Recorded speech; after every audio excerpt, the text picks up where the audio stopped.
kalau saya melihatnya kalau sudah dia hapus ya, ya baguslah. Apa yang dia harapkan dari hasil postingan itu mungkin tidak sesuai yang dia dapatkan. Artinya dia akan perkirakan akan ada baliknya kepada dia yang mungkin akan menjadi sesuatu yang bisa bermanfaat. Tapi ternyata mungkin tidak, itu perkiraan saya. Sehingga untuk apa dia posting itu menurut saya.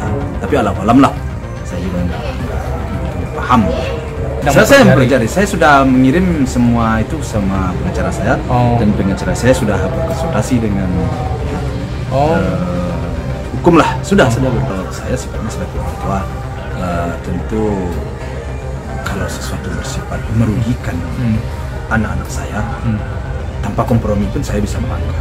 Tentu kita selaku negara hukum, kalau ada sesuatu hal yang sifatnya merugikan diri kita, merugikan anak kita, ya kita harus mengambil langkah hukum.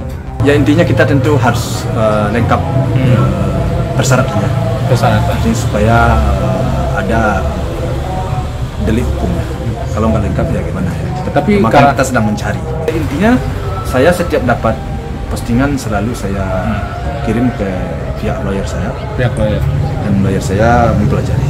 Mempelajari lagi. Ya, mempelajari. Soalnya kemarin kan sudah berkonsultasi dengan pihak hukum dan sekarang dalam rangka prosesnya mengumpulkan bukti. Berarti untuk diserahkan ke kepolisian sendiri. Ya kalau sudah mencukupi. Tapi kalau sudah sejauh ini belum ada. Tapi sungguh pun demikian, tadi saya ada dapat lagi, saya kirim juga. Kirim. Dan tentu itu pihak lawyer yang akan menentukan. Tetap kalau umpamanya ada delik hukumnya, saya sudah pasti melangkah. Berarti tetap mantap ya walaupun. Kalau seandainya ada peluang, ya, kan kita sedang mempelajari. Kalau seandainya ada peluang, ya tetaplah. Hal itu kan kalau urusan privasi orang kita nggak boleh ngangkat, nggak boleh, itu melanggar hukum. Gini ya, saya berani berbicara di sosial media karena mantan karyawannya itu gajinya sih ditunda gitu ya, dari tanggal 2. Terus setelah saya ramein ternyata baru keluar gitu. Untuk mantan karyawannya itu kasian banget gitu karena udah kerja di sana dimaki-maki gitu. Karena saya kenal sama mantan karyawannya itu lewat sosmed pertama, terus ya beberapa kali ketemu. Karena selama ini di dunia nyata ya, itu nggak ada yang berani speak up. Banyak yang DM saya, banyak yang kirim-kirim video mungkin, banyak yang chat-chat, bukti-bukti chat, bukti-bukti CCTV ada di file saya. Mungkin dari yang nyata itu nggak ada yang berani speak up gitu. Karena saya ingin kasih teguran lah buat si F, jangan terlalu begitu gitu loh, kasihan juga untuk karyawan yang lain, atau mungkin untuk peringatan yang lainnya sebagai bos jangan semena-mena gitu ya. Memang sering dilontarkan dengan kata-kata kasar juga seperti iya sih, aku lihat dari ada CCTV juga terbanding kebalik gitu loh sama yang di depan kamera gitu sih. Saya sangat sakit hati saya sangat sakit hati saya, orang yang tidak ada urusannya sama anak saya, yang tidak ada hubungannya, kolaborasinya itu tidak ada. Kenapa tiba-tiba saja dia menyampaikan sesuatu hal yang kurang baik tentang tentang sesuatu hal yang belum tentu kebenarannya.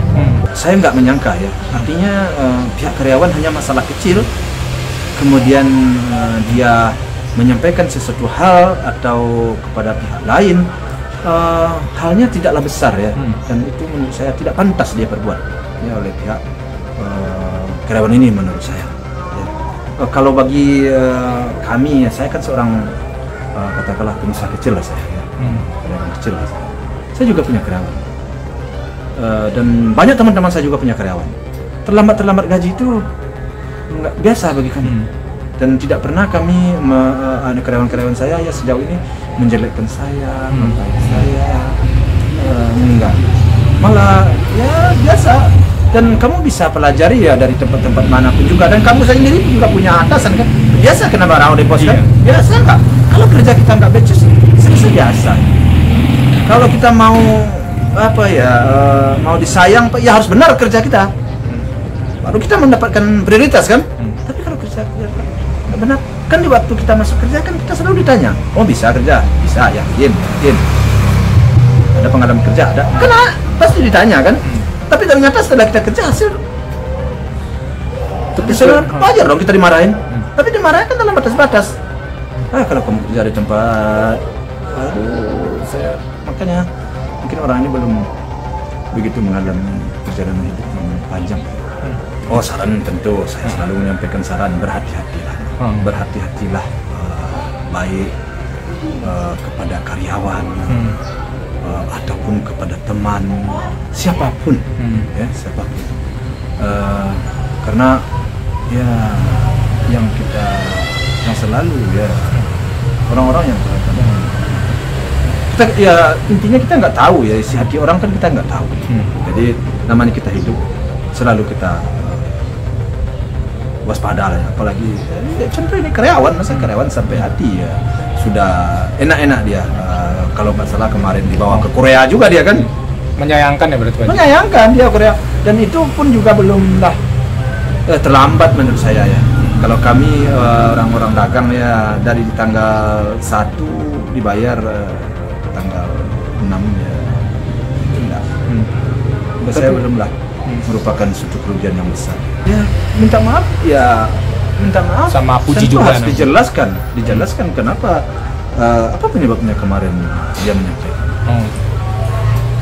Berarti ada unsur apa yang mendorong dia sehingga dia menyampaikan hal itu, di mana dia mendapatkan suatu kebenaran, apakah dia punya bukti apa segala macam. Walaupun kebenaran tentang pribadi seseorang kita nggak boleh juga mengangkat dong, itu kan ranah privasi orang, nggak boleh.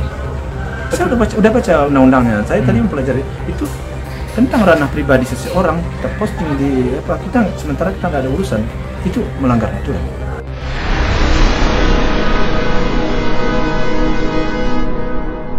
Jadi jangan lupa untuk subscribe Cumi Cumi. Ditekan ya tombol lonceng merahnya.